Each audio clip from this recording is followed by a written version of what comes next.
না আর পারছি না, খেয়ে আসছি, আবার দুপুর গড়িয়ে গেছে। খেয়ে আসে কোন সকালে খেয়েছি, দুপুর গড়িয়ে গেল। যাই খেয়ে আসি গা, প্রচুর খিদে লেগেছে। যাই তাহলে আবার খেয়ে আসি চাটি ভাত।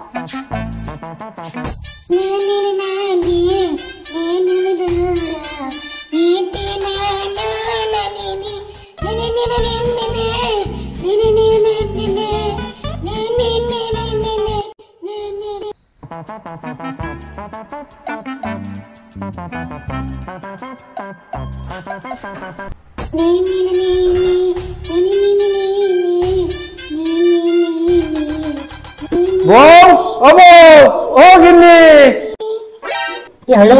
এত সারের মধ্যে চিৎকার করছে কেন? বলি খিদে পেয়েছে, ভাত দেবে চলো। বলি আমাকে কি তোমার ঘরে ঘি এনেছি নাকি? বলি আমাকে এরকম কথা বলছে কেন? তুমি আমাকে ভাত দেবে না? না, আমি তোমাকে ভাত দেবো না। আমি তোমার ঘরে ঘিয়ের কাজ করতে এনেছি।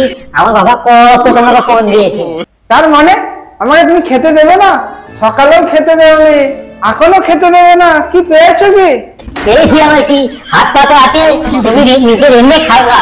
আমি পারবো না, তুমি দেখে নাও না। আমার গাড়ি দিয়েছে, ঘিরি দিয়েছি, এসি দিয়েছি, আরে কত ঘি দিয়েছে আমার বাবা। লাখ লাখ লাখ লাখ টাকা দিয়েছে। তোমার ঘরে আমি একটা কুচি রাখতে পারবো না।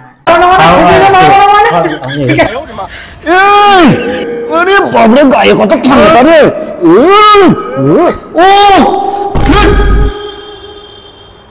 সে বটে, প্রত্যেক দিন না স্বামী স্ত্রীতে এমন ঝগড়াঝাটি করছে না, মানে কি বলবো, টিকুতে দিচ্ছে না। একদম ভালো লাগছে না, একদম ভালো লাগছে না। এই দুপুর বেলাতে প্রত্যেকদিন ঝগড়া করতো আজকে।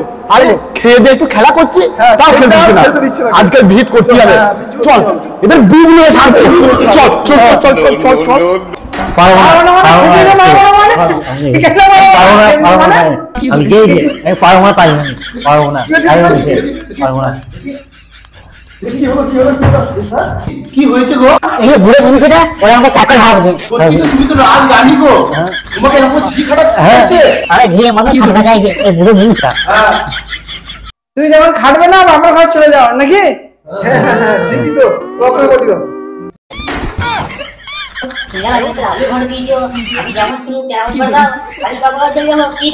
একদম ঠিক কথা।